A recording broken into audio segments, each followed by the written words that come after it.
and been bought as a birthday present for the owner's 13-year-old son.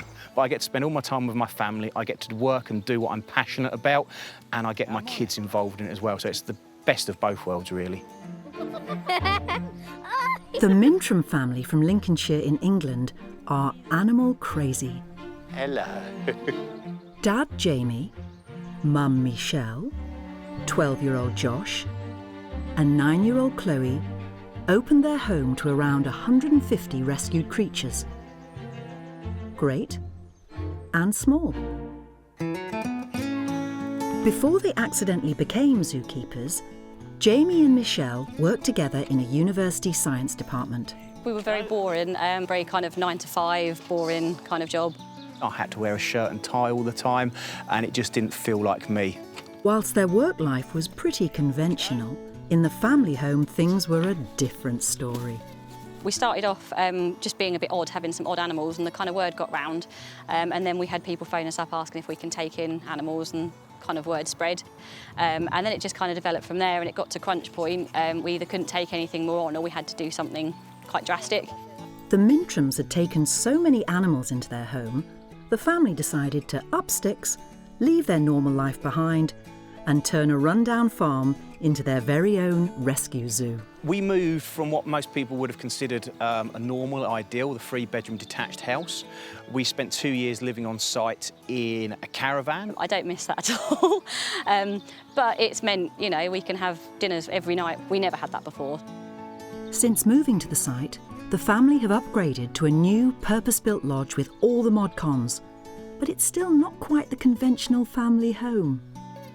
Although it might seem a bit bonkers going from a house to a kind of lodgy caravan thing, it's meant we've got more time together, and it's been a lot better, yeah. I get to see my kids all the time. Some days, admittedly, that's not a blessing when they're falling out with each other, but I get to spend all my time with my family, I get to work and do what I'm passionate about, and I get my kids involved in it as well, so it's the best of both worlds, really. I can see the animals whenever I want, and I have a whole play park to play in. It makes me feel good about myself because we're helping animals. We treat them well, so they have a good life. In October 2016, the Ark, Britain's only rescue zoo, opened its doors, and now the Mintrams and their furry friends welcome visitors all year round. We're a rescue zoo, so it means we don't buy or breed animals or particularly trade them. Anything that comes here has got a forever home. We mainly take animals from members of the public that need rehoming. There you are, I can see your tail. I've got a lot of support from my family, they've been amazing. The groundwork, helping us build the place, the financing, all that sort of thing, we wouldn't have been able to do it without their help. Most parents, what would they say? We want to open a zoo. The response would be, don't be so silly. Bucky, come here. To us it's normal, and to the kids it's normal. I don't think they've really ever known anything any different. Socky. Socky, come here. Socks. And with all those mouths to feed, the grocery shop is a big deal. Every week the animals chomp their way through a van load of fruit and veg, and the Mintrams have to cater for all tastes. It's a real mixture. A lot of the animals that you would have traditionally associate as being purely carnivores, things like meerkats, which traditionally eat mainly insects, will have a certain amount of fruit and vegetables in their diets.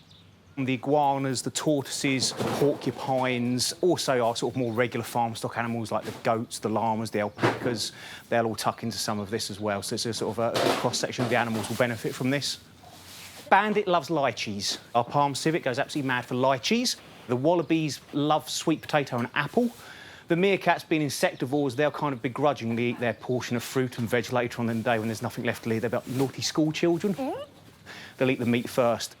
Kinkajou, he loves bananas. He'll pick those out first. Even Socks, the fox, who I think you met earlier on, he loves blueberries. Even though we traditionally associate them as being carnivores, he'll actually pick blueberries out of his bowl of meat first. He absolutely goes straight for blueberries. And what's worse than a fussy eater? Goats. They can actually be absolute horrors because although they're friendly, they're so boisterous and so in your face, they can be a real pain to deal with. Fred, unfortunately, although he's the biggest of the goats, he will get bullied. Chewy over there, the black and white pygmy, he's the boss of the herd, and unfortunately, he does throw his weight around. Chewy headbutts him and headbutts all the others because he's mean and a big bully. He's a big bully to me too. He headbutts me. Maybe it's got something to do with the fact that Fred hasn't got any horns. Maybe he's got an inferiority complex, I don't know. But we feed Fred separately every morning to make sure he gets plenty of food of his own. Right, let's go and feed Becky. Just another father-son activity, Mintram family style. Right, let's get our fish ready. Today, we've got some nice whole sardines. Well, Becky was being well looked after at a conservation centre in Kent, but they lost their reptile keeper, and so they didn't have anyone sort of qualified or experienced to work with her, so we were phoned up and we were asked if we could take her on instead to give her a permanent safe home with people that have worked with crocodilians before. This is an interesting little guy. We've got a spectacled caiman. Rudolph, the spectacled caiman, he was brought illegally on the black market. He was being kept in a bathtub, in a flat in London, and been bought as a birthday present for the owner's 13-year-old son. And we then offered to give him a permanent home. He came up to us in Norfolk and he's now settled in with us in a nice heated pond. Crocodilians, most venomous snakes, wild cats, they're what we call DWA animals, dangerous wild animals. There are certain types of animal that you're just not allowed to keep for obvious reasons. Dangerous or not, they all need feeding. And luckily, intrepid budding zookeeper Josh is on hand to ensure Echo the Eurasian lynx is catered for. Echo, come and get your chicken. Come on, Echo. Oh, hey, Echo. Hold it right at the very end, just like we've shown you a dozen times before. Hey, there you go. You're going to save it for later. On the other side of the park, Mum Michelle is preparing for some new arrivals. We've got 5 female lemurs coming from a zoo in France. We've been anticipating them for a while, kind of getting ready, and we're all really, really excited. We've never really dealt with primates before, so we've got a lot of backing from our partner sanctuary over in Europe, and we've got a lot of advice from expert primatologists on how to set up their environment for them. So this is going to be something very new for us that we're really excited to get into. Another new experience for the Ark. It's Lemur Day at the Mintram family's Lincolnshire Zoo. The lemurs will be living on our new bespoke habitat. It's called Lemur Lake. It's going to be a first for Lincolnshire. It's a lakeland habitat surrounded by water because lemurs are naturally adverse to swimming. So people will be able to see them without any barriers or bars in the way, and the lemurs will feel safe because they'll be far enough removed from the public on the safety of their own island. Lemur Lake kind of shows the ethos of the Ark. We are small little guys. We can't afford to throw hundreds of thousands of pounds at projects. So it's very much a family project, family and friends. Yeah, they're going to be here in about 45 minutes, so you might want to turn around and come back. With the lemurs on their way, it's all hands to the pumps to prepare their accommodation. What? You said they were coming at 5 or 6. It is 5 in 45 minutes. We lost track of time. Yeah, that'll do, won't it? We'll get them another one. We've had this built now for a few weeks, and we have some geese, some Canadian geese that live on the lake, and they got in one night and it pooed all over the floor.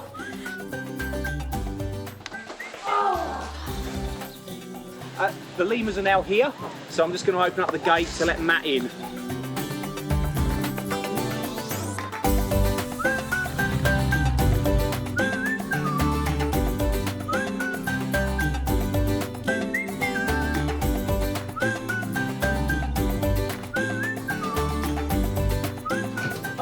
You didn't mess about, did you? So the Mintram family's new arrivals are settling in nicely, and everyone has come to take a look.